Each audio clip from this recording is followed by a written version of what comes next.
السلام علیکم، میں ہوں فضا اشرف اور آپ اس وقت میرے چینل پر موجود ہیں۔ میں لے کر آئی ہوں ایک نئی داستان کی نیکسٹ ایپیسوڈ۔ اگر آپ لوگ یہ ناول پڑھ رہے ہیں یا سن رہے ہیں تو ویڈیو کو لائک کر دیں اور چینل کو سبسکرائب کر دیں۔ چلے جی سٹارٹ کرتے ہیں۔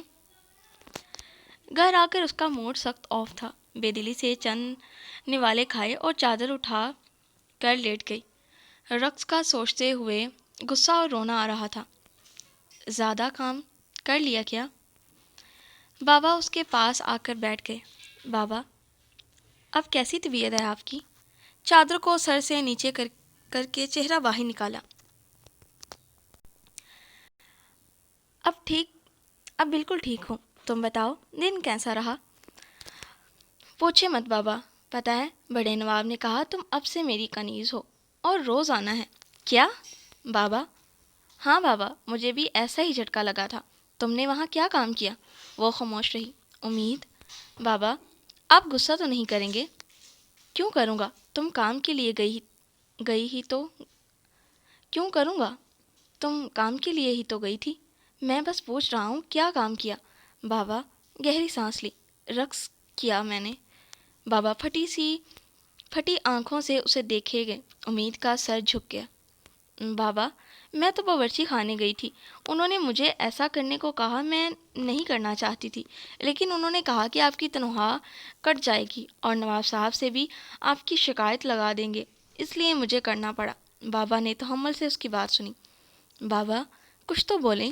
بڑے نواب نے تمہیں کنیز کے طور پر کام کے لیے رکھ دیا ہے۔ پرسوں سے تم میرے ساتھ حویلی چلو گی۔ میں صحن میں سوؤں گا آج۔ وہ اس پر چادر ٹھیک کرتے اٹھ کر کھڑے ہو گئے۔ بابا وہ باہر جا چکے تھے۔ بابا مجھ سے ناراض ہو گئے کیا؟ بے چینی سے کروٹ بدل رہی تھی۔ نیند اڑ چکی تھی۔ ساری رات کمرے کی کھڑکی کھلے ٹھنڈ سے کپکپاتے آسمان کو تکتی رہی۔ اگلی صبح جب وہ اٹھی، نماز پڑھی، بابا بھی اٹھ چکے تھے۔ معمول کے مطابق اس نے مزید عرصی چائے اور ٹیڑے میڑے پراٹھے بنا کر چارپائی کے سامنے میز پر رکھے اور کرسی گھسیٹ کر بیٹھ گئی۔ رات کو باہر ٹھنڈ نہیں تھی، کمبل اوڑھ رکھا تھا۔ آج آپ کام پر نہیں جائیں گے؟ کل جاؤں گا۔ آج تم بھی ساتھ چلو گی اور تم بھی ساتھ چلو گی۔ چھٹی پر نواب صاحب نے کچھ کہا تو؟ پرسوں سے افضل نے کہا کہ آج نواب صاحب کو پڑوسیوں کے افضل نے کہا کہ آج نواب صاحب کو کسی کام سے دوسرے سرحد جانا ہے۔ بابا مجھے معاف کر دیں، کھانا کھانے کے دوران بات نہیں کرتے۔ وہ خاموشی سے کھانا کھانے لگی۔ کھانا کھانے کے بعد برتن کچن میں رکھے اور باپ کے پہلو میں بیٹھ گئی۔ اب تو معاف کر دے بابا۔ کس بات کی معافی مانگ رہی ہو؟ وہ خاموشی سے سر جھکا گئی۔ بابا نے چند ثانیے اسے دیکھا اور پھر نظریں سامنے دیوار پر ٹکا دی۔ امید؟ جی بابا۔ مرد کے سامنے رقص کرنے کا مطلب جانتی ہو؟ رقص کرنے والی عورت مرد کا دل بہلاتی ہے۔ کیا تم بھی مردوں کے دل بہلانے کا ذریعہ بننا چاہتی ہو؟ اس نے فوراً نفی میں سر ہلایا۔ تو پھر کیوں کیا؟ میں نہیں کرنا چاہتی تھی پر مجبور تھی۔ کوئی بھی مجبوری ہماری عزت سے بڑھ کر نہیں ہوتی۔ اگر تم عزت کو پیسوں پر فوقیت دیتی تو مجھے بہت خوشی ہوتی۔ تم میری بیٹی ہو، تم امید ہو، تمہارے لیے عزت سب سے بڑھ کر ہونی چاہیے۔ امید نے اپنا سر ان کے شانے پٹکا دیا۔ میں سمجھ گئی بابا، میں بہت شرمندہ ہوں۔ آئندہ ایسی حرکت ہرگز نہیں کروں گی۔ مجھے معاف کر دیں۔ جا معاف کیا، تم بھی کیا یاد رکھو گی؟ کس سخی سے پالا پڑا ہے۔ ان کے انداز پر وہ ہنس پڑی۔ بابا میں گھر کے کام کر کے کنزا سے ملاؤں؟ ضرور۔ سب کام نپٹا کر اب وہ کنزا کے ساتھ گھر کی پچھلی جانب چبوترے پر بیٹھی اسے حویلی کے تمام واقعے آگاہ کر گئی۔ کیا چیخ کیوں رہی ہو کنزا؟ تم نے باورچی خانے کا کام کرنے کے بجائے وہاں رقص کیا اور بڑے نواب نے تمہیں اپنی کنیز کے طور پر رکھ لیا۔ وہ اب بھی بے یقین تھی۔ اتنا حیران مت ہو اور مجھے کوئی مشورہ دو۔ چہرہ دونوں ہاتھوں میں گرا دیا۔ او چوہیا، رائتا خود پھیلا کر پھر آ جاتی ہے کنزا کو پریشان کرنے۔ پچھلے سے کمر پر پیچھے سے کمر پر ٹھوکا مالا وہ اتنی ہوتی، اگر کنزا نے بازو نہ پکڑا ہوتا تو یقین اوندے منہ زمین بوس ہو جاتی۔ تم انسان کی طرح بھی آ جایا کرو، کنزا سمجھاؤ اپنے چمچے کو، نہایت غصے سے کہا۔ اب وہ ان دونوں کے بیچ بیٹھ چکا تھا۔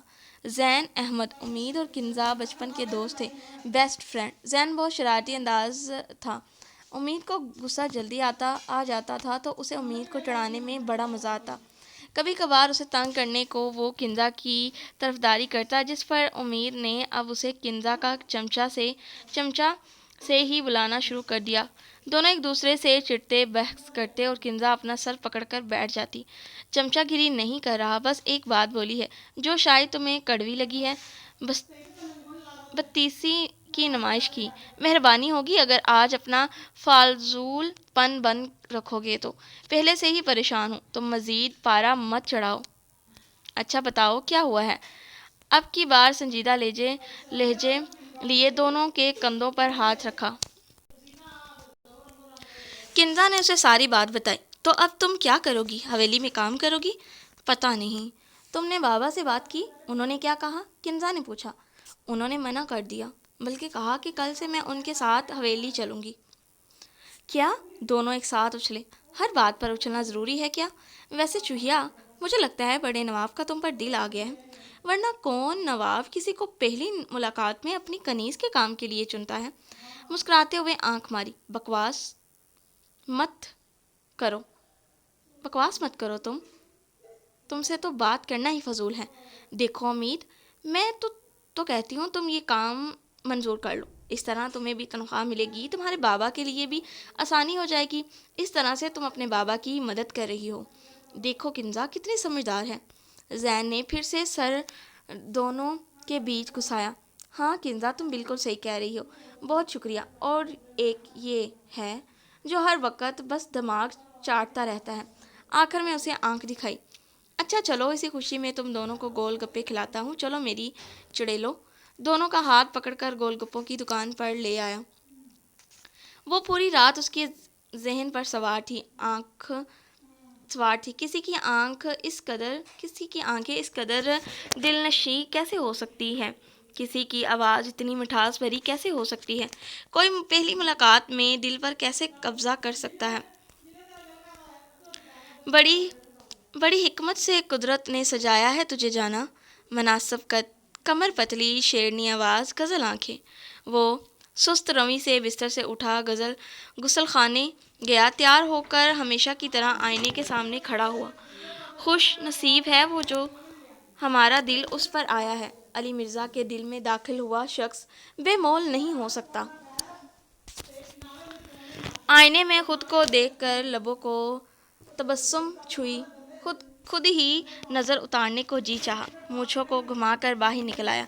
رخ اب فاصلے والے کمرے کی جانب تھا۔ ہمیں اس کمرے میں جانے کے لیے اجازت کی ضرورت نہیں۔ کھٹکھٹانے کے لیے بڑھایا ہاتھ رک گیا، آگے بڑھ کر دروازہ کھولا۔ ذرا سے دیکھنے پر بھاری دروازے کے دونوں پٹ ہوا ہوئے۔ وہ اسے خود کے ساتھ تلوار بازی کرتا دکھائی دیا۔ یہ تمہیں گٹار کی جگہ تلوار ہاتھ میں لینے کا شوق کب سے چڑھ گیا؟ اس نے حسین کے ہاتھوں سے تلوار لے کر مطلوبہ جگہ پر رکھ دی۔ 2 سال بیت گئے، تم نے گٹار کو ہاتھ نہیں لگایا، کیوں ایک بے قدرے انسان کے پیچھے اپنے شوق برباد کر رہے ہو؟ 2 سال سے اس حویلی میں گٹار کی دھن اور تمہارے گنگنانے کی آواز نہیں سنی۔ ابو کو تو لگتا ہے تمہارا یہ شوق ہی ختم ہو گیا ہے۔ وہ بستر پر ٹانگیں پھیلا کر بیٹھ گیا۔ حسین اب کپڑا لے کر گٹار کو گرد صاف کر رہا تھا۔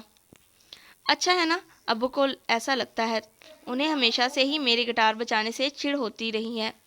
ایسا نہیں ہے، وہ بس چاہتے ہیں کہ تم اپنے شوق کے ساتھ تم اس حویلی کے طور طریقوں کو بھی سمجھ لو۔ جیسے کہ ابھی دیکھ لو، گٹار صاف کر رہے ہو، جو کام کنیز کا ہے وہ تم کیوں کر رہے ہو؟ میں اپنے کام خود کرنا چاہتا ہوں۔ یہی تو تم حویلی کے طور طریقوں کے مطابق نہیں چلتے، اور ابو یہی تو کہتے ہیں کہ نوابوں کو زیب نہیں دیتا وہ خود ایسے کام کریں۔ وہ خاموشی سے گٹار صاف کر کے اب اس کے ساتھ بیٹھ چکا تھا۔ یار حسین، ہمیں سمجھ نہیں آتا تم جیسے شخص کو کوئی کیسے ٹھکرا سکتا ہے۔ اس کی بات پر حسین حسین مرزا مسکرا دیا۔ ہاں نا بھائی، اور کوئی بات مجھ میں ہو نہ ہو، لیکن میری آنکھیں اتنی دلکش اور دنیا کی حسین ترین آنکھیں ہیں کہ میں خود ان کا دیوانہ ہوں۔ سنہری آنکھوں کو سکیڑ کر کہا گیا۔ کوئی شک نہیں، علی مرزا ہنسا۔ ویسے بھائی، کوئی خاص بات ہے کیا؟ آج آپ کی طبیعت کھلی کھلی سی ہے۔ ہاں، بات تو کرنی تھی تم سے، بولے۔ ویسے حسین، تمہیں تو پتا ہوگا نا کہ کسی کو اپنی محبت کا احساس کیسے دلاتے ہیں۔ اس نے آگے بڑھ کر حسین کے کندھے پر ہاتھ رکھ کر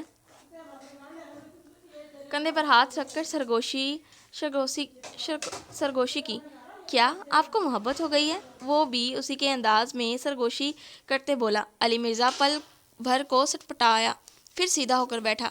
ارے نہیں نہیں، ہمیں نہیں، ہمارے دوست کو محبت ہوئی ہے۔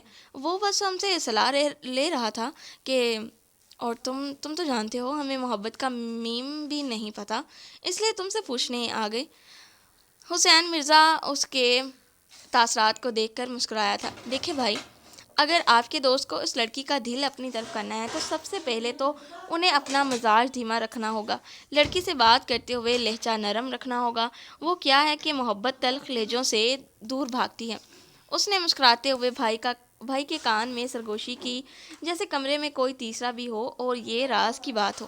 ایسا کیا؟ ہاں بھائی، مشکل لگ رہا ہے یہ تو۔ وہ خود سے بڑبڑایا۔ آپ کچھ کہہ رہے ہیں بھائی؟ ہاں نہیں، وہ ہم کہہ رہے تھے ہم نیچے جا رہے ہیں، اور شکریہ مشورہ دینے کا۔ وہ اس کی کمر کو تھپتھپاتے ہوئے نکل گیا۔ کون ہے وہ رئیس زادی جس پر بھائی کا دل آ گیا ہے؟ وہ بابا کے ساتھ حویلی کو روانہ ہوئی۔ پورا راستہ بابا اسے نصیحتیں کرتے رہے اور وہ سر ہلا کر سنتی رہی۔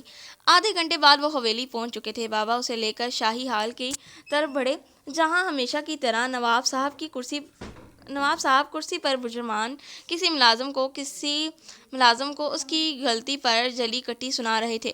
ذوالقرنین، تم یہاں کیسے؟ آ جاؤ اندر۔ نواب صاحب نے انہیں حال کے دروازے پر کھڑے دیکھ کر اندر بلایا تھا۔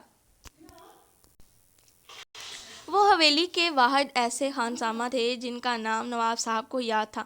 نواب صاحب کا کہنا تھا کہ ذوالقرنین ایک وفادار اور بنا غلطی کرنے والا اپنے کام میں ماہر شخص ہے، اس لیے آج تک نواب صاحب کو ان سے کبھی کوئی شکایت نہ ہوئی تھی۔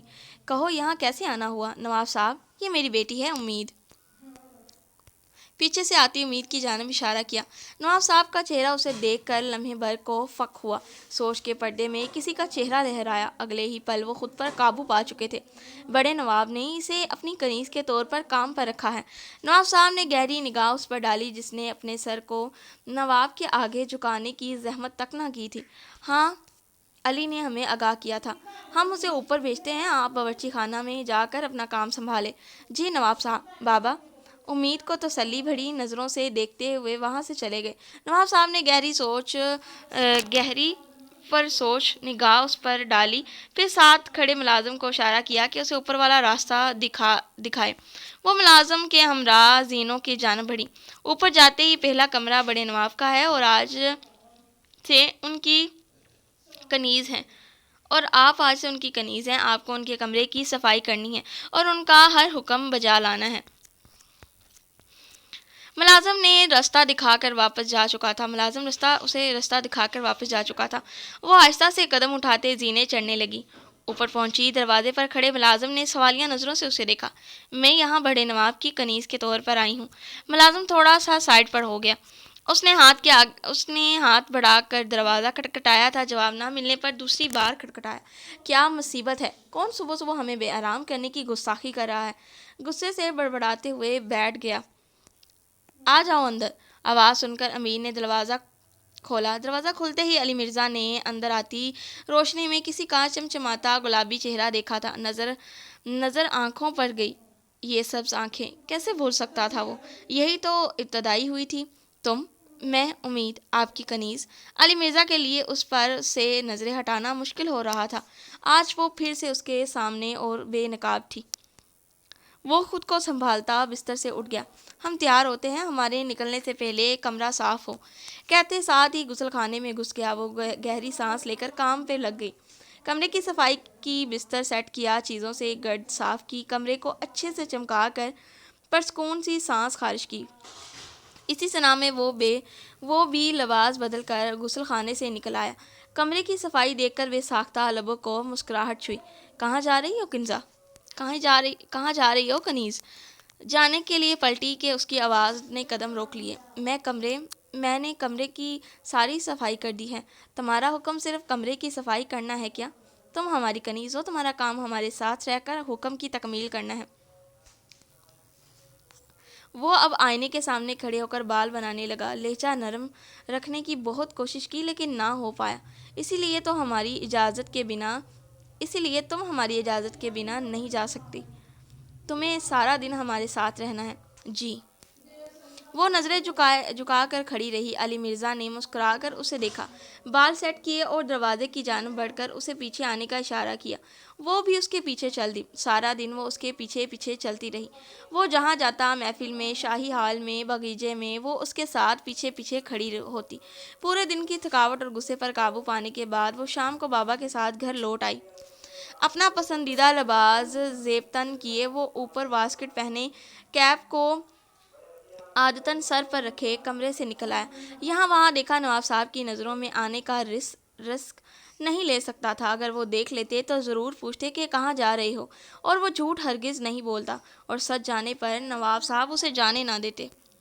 وہ خاموشی سے باہر کی جانب بڑا ملازم سے اسے جاتا ہوا دیکھ رہے تھے۔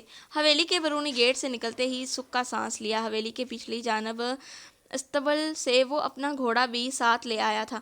کھلی فضا میں گہری سانس چھوڑتے، چہرے پر پرسکون مسکراہٹ لیے گھوڑا اڑنگ کیل کی جانب دوڑ چکا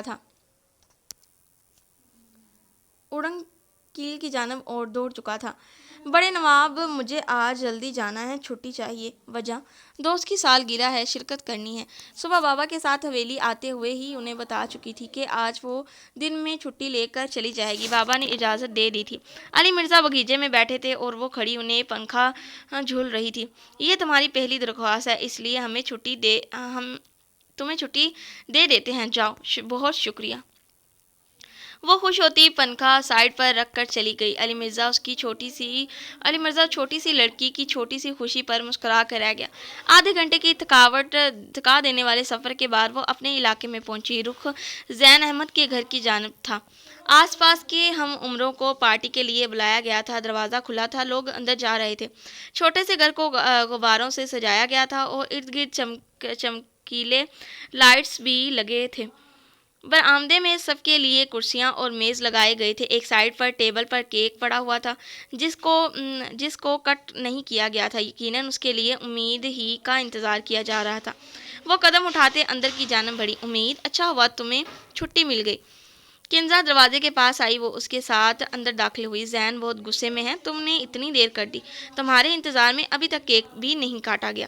وہ اسے لے کر کمرے میں گئی جہاں وہ کرسی پر بیٹھا، ماتھے کے تیور چڑھائے، سامنے دیوار کو تک رہا تھا۔ امید نے بامشکل اپنی مسکراہٹ روکی۔ اوئے، کیا ہوا؟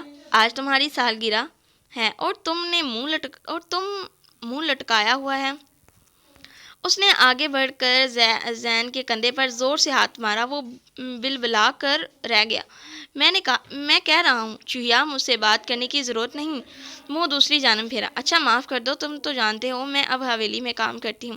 میں وہاں سے وقت پر نکل آئی تھی، لیکن کوئی سواری تھی نہیں، اس لیے دیر سے پہنچی۔ اب مسکرا دو، چلو سالگرہ مناتے ہیں۔ وہ ہنوز منہ دوسری جانب کیے بیٹھا رہا۔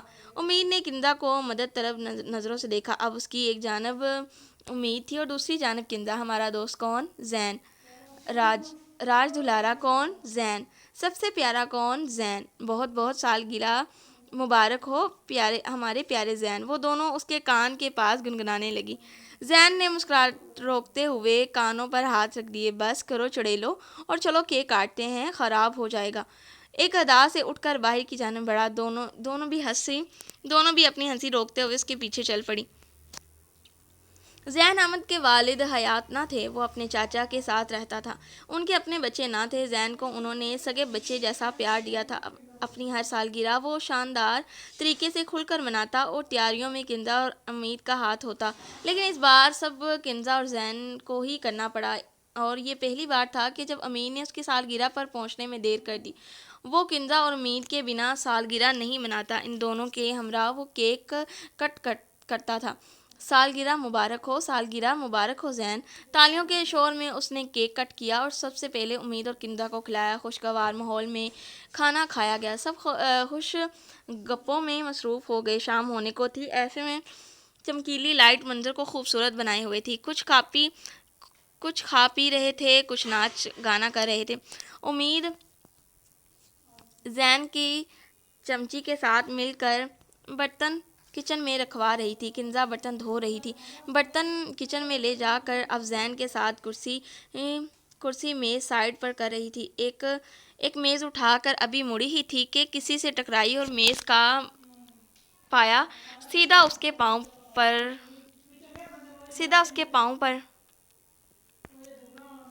بابا میرا پیر! آنکھیں مچتی درد سے کراہ اٹھی۔ آپ ٹھیک تو ہیں؟ سامنے والے نے کہا۔ اس نے غصے سے کالا لباس زیب تن کیے اس نوجوان کو دیکھا۔ مجھے سمجھ نہیں آتا سارے اندھے مجھ سے ہی کیوں ٹکراتے ہیں؟ پیر دباتے ہوئے بولی محترمہ۔ میں اندھا نہیں ہوں، آپ وہی ایک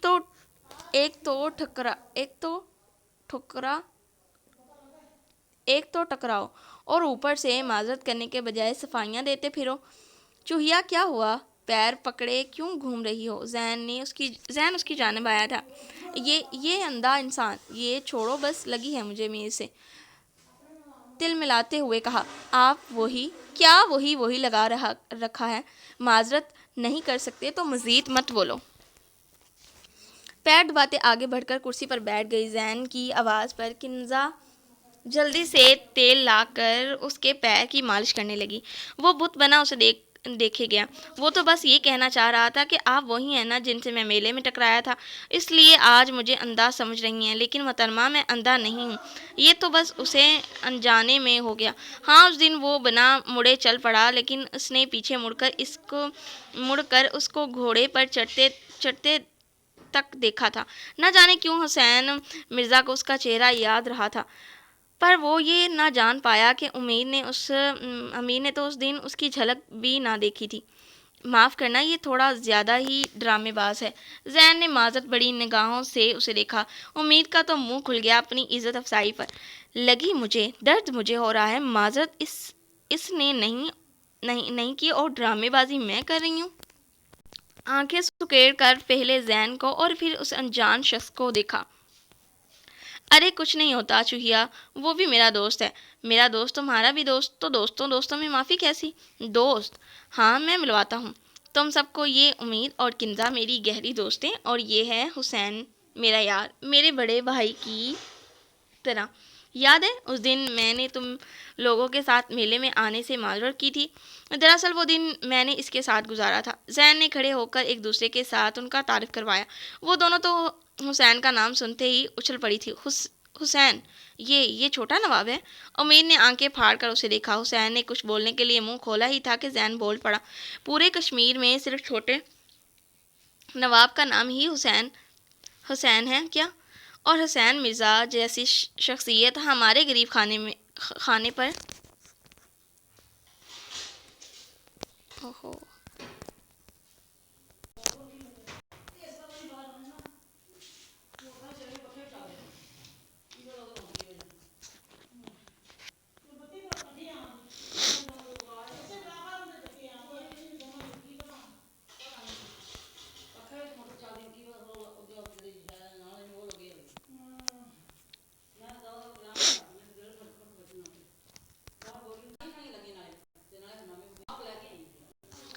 تم آج پوری رات اس جگہ پر گزارو گے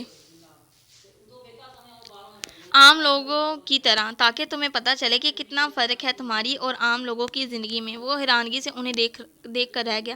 پر ابو، یہ استبل میں کیوں ہمت اسی میں ختم ہو گئی کیا؟ یہ تمہاری سزا ہے۔ بنا بتائے حویلی سے جانے کی اور دیر سے آنے کی، اور اتنا تو ہم تمہیں جانتے ہیں، تم خیانت ہرگز نہیں کرو گے اور اپنی سزا پوری کرو گے۔ تو آج کی رات تمہاری ان گھوڑوں کے ساتھ۔ اپنی بات ختم کر کے وہاں سے چل دیے اور وہ ہکا بکا منہ کھولے انہیں جاتا دیکھ رہا تھا۔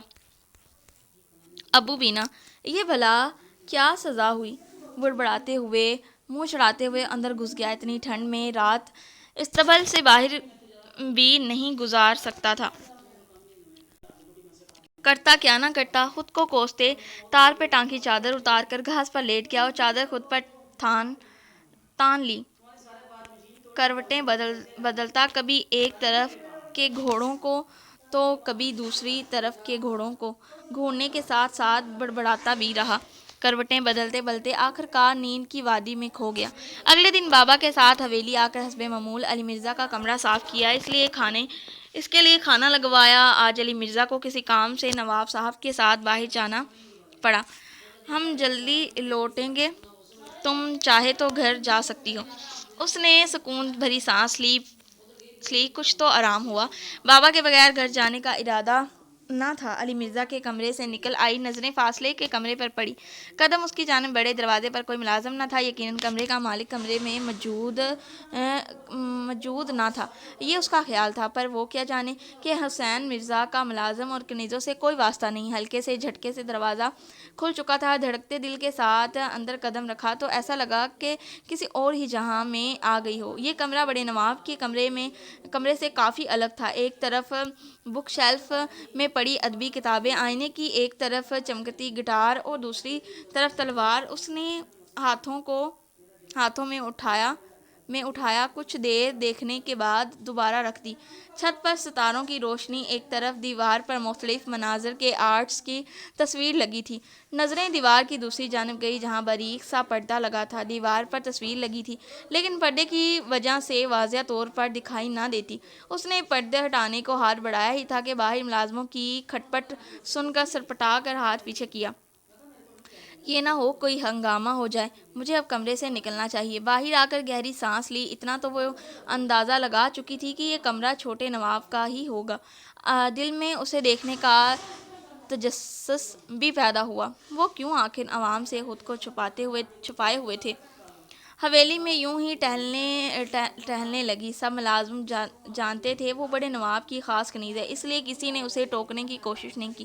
باورچی خانے سے گئی، بابا سے ملنے کے بعد باغیچے آ گئی، پودوں کو پانی دیا، پھر وہاں سے نکل کر استبل کی جانب بڑھ آئی۔ اندر آ کر وہ گھوڑوں کو دیکھنے لگی۔ آگے بڑھی ہی تھی کہ پاؤں سے بھاری چیز ٹکرائی۔ اف، راستے میں پتھر کون رکھتا ہے؟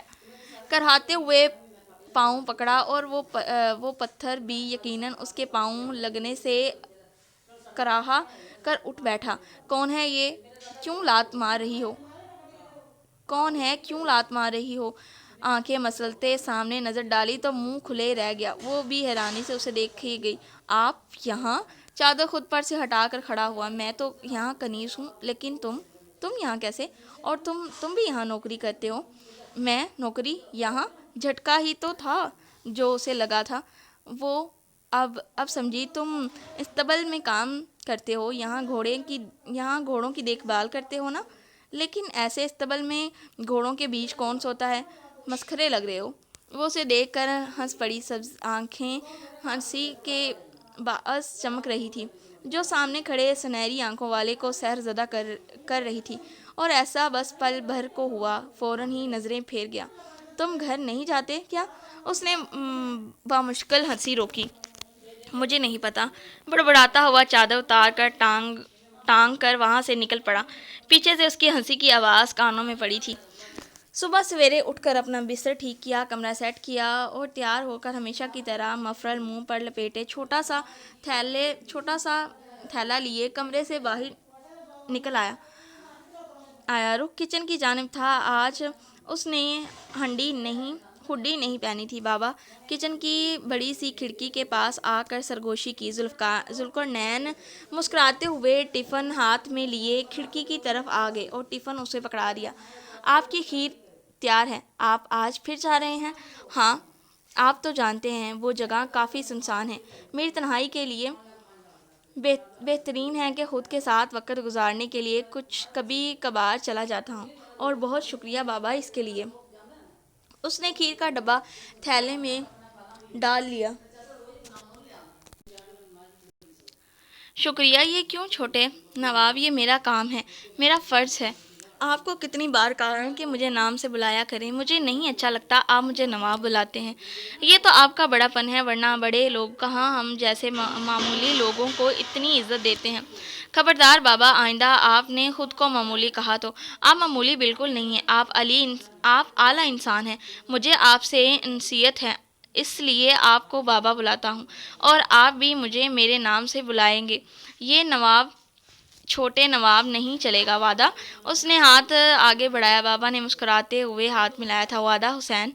یہ ہوئی نا بات، اب میں چلتا ہوں۔ مبادہ ابو کے ملازم مجھے دیکھ نہ لیں، ورنہ چغلی لگا دیں گے میری۔ اللہ حافظ بابا، اللہ حافظ۔ بابا نے ہاتھ ہلا کر اس نیک دل انسان کو جاتے دیکھا تھا۔ حسین مرزا ذوالقرنین کے خاص کے ساتھ الگ سا لگاؤ تھا۔ جب سے ہوش سنبھالا تھا، انہیں حویلی کے باورچی خانہ میں کام کرتے دیکھا تھا۔ وہ بڑا ہوتا گیا، حویلی میں سبھی کام کرنے والوں سے ذوالقرنین سے اسے الگ سے لگے، اسے ان سے لگاؤ ہوتا گیا۔ وہ آہستہ آہستہ ان کے قریب ہوتا گیا۔ نواب صاحب نے ایک مرتبہ اسے ذوالقرنین سے ہنس کر بات کرتے دیکھا، تب اس کی عمر 13-14 سال تھی۔ اس بات پر نواب صاحب نے حسین مرزا کو سزا کے طور پر پوری رات حویلی کے پچھلی جانب بڑی ٹھنڈ میں کھڑا رکھا۔ وہ ذوالقرنین کو بھی سزا دینا چاہ رہے تھے، لیکن حسین نے کہا کہ میں نے ان سے خود بات کی تھی، تو وہ خاموشی سے کھڑے رہے، جس سے نواب صاحب کو انہیں جانے دیا۔ اس کے بعد وہ نواب صاحب سے چھپ کر بابا سے ملنے لگا۔ میں آپ کو خانسامہ نہیں بلا سکتا، میں آپ کو کیا کہہ کر بلایا کروں؟ معلوم نہیں، جو آپ کو اچھا لگے وہی بلایا کریں۔ آپ کے بچے ہیں، ایک بیٹی ہے، وہ آپ کو کیا بلاتی ہے؟ وہ مجھے بابا کہتی ہے۔ ٹھیک ہے، آج سے آپ میرے بابا ہیں، اور میں آپ کے لیے حسین۔ ذوالقرنین نے کبھی نہ سوچا تھا کہ کوئی نواب عام خیالات کا اور اتنا نیک دل ہو سکتا ہے۔ پھر وہ اپنا سب کچھ ان سے شیئر کرنے لگا۔ کبھی اداس ہوتا یا بہت زیادہ خوش، وہ انہیں بتاتا۔ 2 سالوں سے گٹار بجانے کی وجہ بھی بابا کی زبانی جان چکے تھے۔ وہ اکثر باورچی خانے کی کھڑکی میں کھڑے ہو کر ان سے ڈھیر ساری باتیں کر جاتا تھا۔ بابا جب بھی بات کرتے، ان کی باتوں میں زیادہ تر ان کی بیٹی کا ذکر ہوتا۔ وہ بہت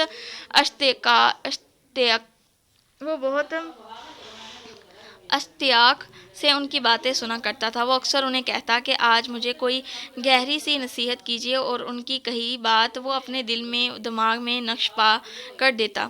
اسے بابا سے ویسا پیار مل رہا تھا جیسا وہ اپنے ابو سے توقع رکھتا تھا۔ کاش وہ مجھ سے والد جیسا پیار کرتے، نواب صاحب سے ہٹ کر کبھی مجھے اپنے بیٹے کی طرح دیکھتے۔ المختصر یہ کہ حسین مرزا کی زندگی میں ذوالقرنین بابا کی بہت اہمیت تھی۔ گھوڑا دوڑاتا وہ حویلی سے دور اس سنسان جگہ پر پہنچا، جہاں وہ اکثر تنہائی میں خود کے ساتھ وقت گزارنے کے لیے آیا کرتا۔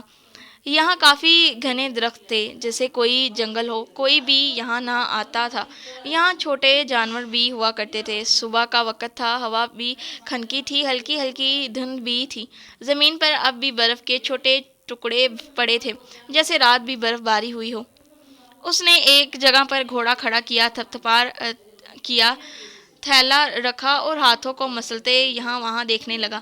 اسے لکڑیاں اکٹھی کر کے آگ جلانی تھی تاکہ زیادہ ٹھنڈ نہ لگے۔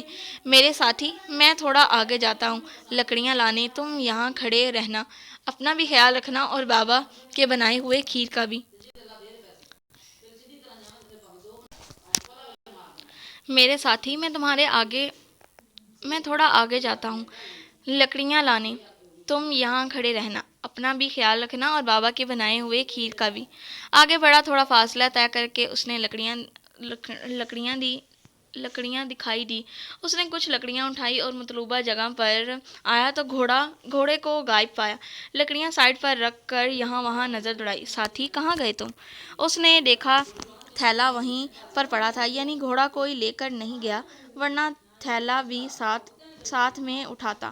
اس نے سام کو پھنکارتے ہوئے جھاڑیوں میں جاتے دیکھا، مطلب گھوڑا سام کے قریب آنے سے ہی وہاں سے بھاگا تھا۔ لکڑیوں کے بجائے اس کا دھیان اب گھوڑے پر تھا، اسے اپنے ساتھی کو ڈھونڈنا تھا۔ تھیلا اٹھا کر اسے آواز دیتے ہوئے آگے بڑھ گیا۔ یہ کیا بات ہوئی بھلا، اگر میں نے کسی چھوٹے جانور کا شکار کر کے ان کے سامنے رکھا تو وہ مان جائیں گے؟ وہ سخت جھنجھلائی ہوئی جھاڑیوں کو ہٹاتے چل رہی تھی۔ دراصل بات یہ تھی کہ اس نے کنیز کا کام چھوڑنے کا فیصلہ کیا۔ وہ مزید حویلی میں کام نہیں کرنا چاہ رہی تھی۔ سمجھ نہیں آ رہا تھا بابا کو بتائے یا سیدھا بڑے نواب سے ہی بات کرے۔ سوچ کر اس نے بڑے نواب کے سامنے اپنی بات رکھی۔ بڑا نواب سوچے بیٹھا تھا کہ بہت جلد اسے بتائے گا کہ وہ اسے پسند کرنے لگا ہے۔ علی مرزا ٹھہرا شکار کا شوق، وہ یہی چاہتا تھا کہ اس کی ہمسفر خود کو اس کے رنگوں میں رنگے، جو کچھ اسے پسند ہو وہ اس کی ہمسفر میں بھی پسند کرے۔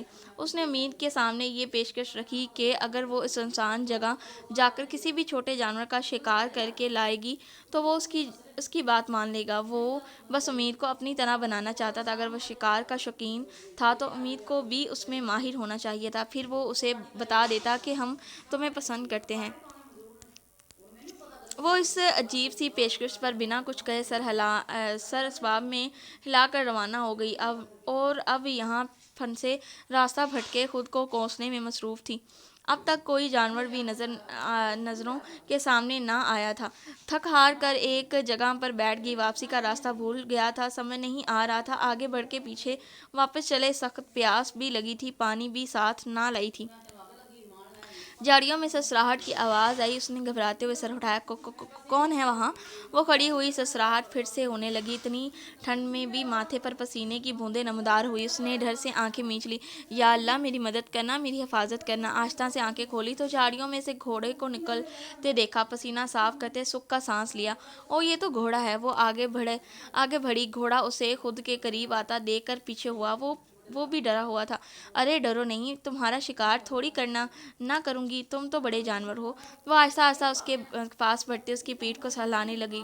گھوڑے کا ڈر اب ختم ہو چکا تھا۔ یہ تو شاہی گھوڑا معلوم ہوتا ہے، یہاں کیا کر رہا ہے؟ کیا اس کا مالک یہاں پر ہوگا؟ اسے راستہ معلوم نہ تھا، ورنہ گھوڑے پر بیٹھ کر یہاں سے نکل جاتی۔ تم فکر مت کرو، اچھا ہم نکل جائیں گے یہاں سے۔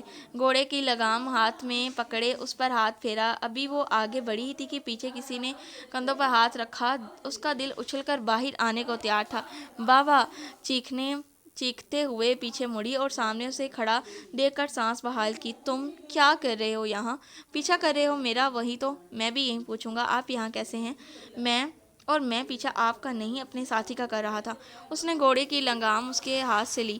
ویسے آپ نے میرا گھوڑا کیوں چھڑایا؟ وہ اگر زین کا دوست نہ ہوتا تو امید اس کے بال نوچ لیتی۔ میں نے نہیں چھیڑا، یہ خود میرے پاس آیا۔ آپ نے پھسلایا ہوگا، شکل سے ہی چوڑنی لگتی ہو۔ اس کا تو خون کھول اٹھا چور کہنے پر۔ میں تمہیں چورنی لگتی ہوں؟ سچ میں؟ آنکھیں دکھائی حسین مرزا نے اپنی مسکراہٹ ضبط کی۔ جانے دیں، آپ سے کیا ہی بحث کروں، میں چلتا ہوں۔ وہ گھوڑا لیے آگے بڑھی۔ ایسے کیسے مجھے یہاں اس طرح اکیلا چھوڑ کر جاؤ گے؟ وہ بھاگتی ہوئی اس کے ہم قدم ہوئی۔ وہ اسے دیکھ کر رہ گیا۔ مجھے واپسی کا راستہ نہیں معلوم، میں تمہارے ساتھ چلوں؟ جی بالکل۔ وہ خوشی ہوتی اس کے ساتھ آگے بڑھی۔ اس تھیلے میں کیا ہے؟ کھیر اور پانی مل سکتا ہے؟ اس نے تھیلے سے پانی کی بوتل نکالی اور وہ ایک ہی سانس میں گٹ کر گئی۔ گھوڑے کے بھاگنے کے چکر میں وہ خود کے ساتھ گزارا وقت اب امید کے ساتھ سفر کرتے ہوئے گزار رہا تھا۔ چلے جی، آج کے لیے اتنا کافی ہے، کل ملتے ہیں ایک نئی ایپیسوڈ کے ساتھ۔ اگر آپ لوگ یہ ناول پڑھ رہے ہیں یا سن رہے ہیں تو ویڈیو کو لائک کر دیں اور چینل کو سبسکرائب کر دیں۔ اللہ حافظ۔